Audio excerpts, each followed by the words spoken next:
झांग जुआन ने मुस्कुराते हुए कहा, तुम्हारे इस कदम से पूरी दुनिया का ध्यान आकर्षित होगा। मुझे इन्फॉर्मेशन भेज दो, मैं खुद ही चला जाऊंगा। फिर झांग जुआन के फोन में इन्फॉर्मेशन आ जाती है, जिसे देखकर हल्का हल्का मुस्कुराने लगता है। झांग जुआन सोचता है, वर्ल्ड क्लास इंटेलिजेंस ऑफिसर बनने के योग्य और बहुत ही कुशल। फिर सीन बदलता है। दोपहर 3 बजे का सीन दिखता है, जहाँ किसी क्लब की एंट्री गेट दिखता है, जहाँ अंदर सभी लोग डांस कर रहे होते हैं और कुछ गुंडे बैठे हुए दिखते हैं। उन गुंडों में एक बॉस होता है जिसका नाम थंडर है और बाकी दो के नाम थ्री एम्परर और लेपर्ड हेड उसके चमचे हैं। एम्परर ने सिगरेट जलते हुए कहा, ब्रदर, मुझे हाल ही में खबर मिली कि कोई हमारे आओबा क्लब के बारे में पूछ रहा था। ऐसा लगता है कि इससे हमें परेशानी होने वाली है। ये सुन के लेपर्ड हेड तिरछी नजर से देखने लगता है। लेपर्ड हेड ने ताना मारते हुए कहा, उन्हें काट डालो, चिंता की क्या बात है। अगर कोई आने की हिम्मत करेगा तो मैं उसे खत्म कर दूंगा। एम्परर ने उंगली दिखाते हुए कहा, ये कोई सिंपल बात नहीं है। कहा जाता है कि यहाँ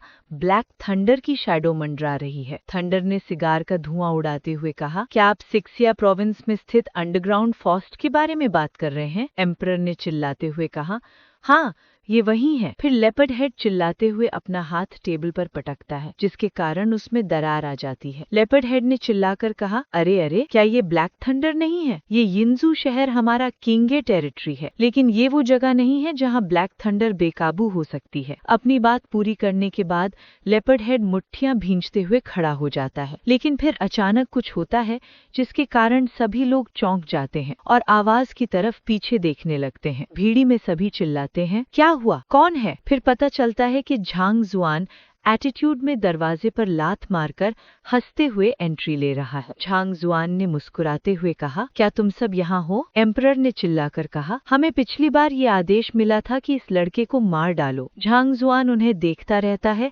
और उनका मजाक उड़ाने के लिए एटीट्यूड में एक लकड़ी के तिनके से अपने दांत साफ कर रहा होता है। दूसरी तरफ वो तीनों गुंडे उसके सामने आ जाते हैं और उसे मारने के लिए तैयार होते हैं। थंडर ने कोट उतारते हुए कहा, अरे, तुम्हारी हिम्मत कैसे हुई यहाँ अकेले आने की? तुम्हें ये हिम्मत किसने दी? फिर तुरंत ही झांग जुआन उस तिनके को थूक देता है और धीरे धीरे आगे बढ़ता जाता है। झांग जुआन ने एटीट्यूड में कहा, बेशक ये मेरी अपनी हिम्मत है। थंडर ने चिल्लाते हुए कहा, इतना एरोगेंट? थंडर ने लेपर्ड हेड को चिल्लाते हुए कहा, मेरे लिए उसे मार दो। इतना सुनने के साथ ही लेपर्ड हेड उस पर हमला करने के लिए आगे बढ़ता है। लेपर्ड हेड मुस्कुराते हुए कहता है, अरे लड़के, तुम्हारा साहस एडमिरेबल है, लेकिन तुम्हारी खुद की एबिलिटी भी एडमिरेबल है। झांग जुआन शांति से एटीट्यूड खड़ा मुस्कुरा रहा होता है। झांग जुआन ने आंखें बंद करते हुए कहा, तुम में सेल्फ अवेयरनेस का अभाव है। फिर जैसे ही लेपर्ड हेड पास पहुंचता है, इसे जोर से एक मुक्का मारता है, जिसकी वजह से शायद उसकी कुछ हड्डियां टूट चुकी होती हैं, पर फोर्स इतना ज्यादा होता है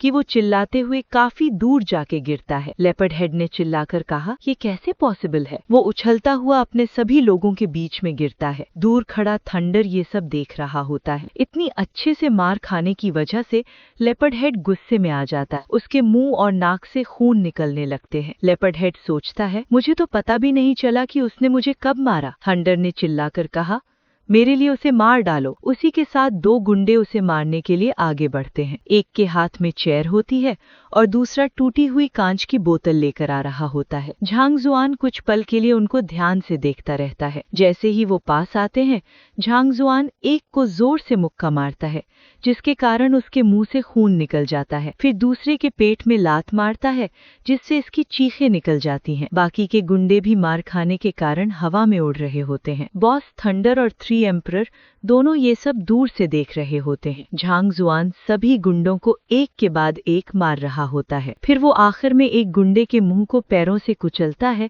जिससे उसके कुछ दांत टूट जाते हैं। फिर वो अपने हाथों से धूल झाड़ रहे हो वैसे मुस्कुराते हुए साफ करता है। ये देख के थंडर और थ्री एम्परर दोनों डर जाते हैं। दोनों ही डर के मारे एक दूसरे को जकड़कर कांपने लगते हैं। थंडर सोचता है, आओबा क्लब के 100 से ज्यादा लोगों को संभालना अनबेरेबल है। वो दोनों एक साथ सोचते हैं, डेविल है, डेविल है। दूसरी तरफ फिर झांग जुआन एटीट्यूड में सभी मार खाए हुए गुंडों के बीच से चलते हुए उन दोनों के पास आता है, जिसके कारण वो ज्यादा कांपने लगते हैं। झांग जुआन ने मुस्कुराते हुए कहा, आपको मुझसे निपटने के लिए किसने कहा था? बोल दो और मैं तुम्हें अकेला छोड़ दूंगा। एम्परर ने डरते हुए कहा, हाँ, मैं बताऊंगा। लेकिन इतना ही बोल पाता है कि तुरंत ही थंडर उसका मुंह बंद कर देता है। थंडर ने सीना पीटकर चिल्लाते हुए कहा, हम यिंजू शहर में 10 वर्षों से अधिक समय से अपनी पकड़ मजबूत करने में सक्षम रहे हैं। हम एक नियम के बारे में बता रहे हैं, क्रेडिबिलिटी। झांग जुआन ने मुक्का तैयार करते हुए कहा,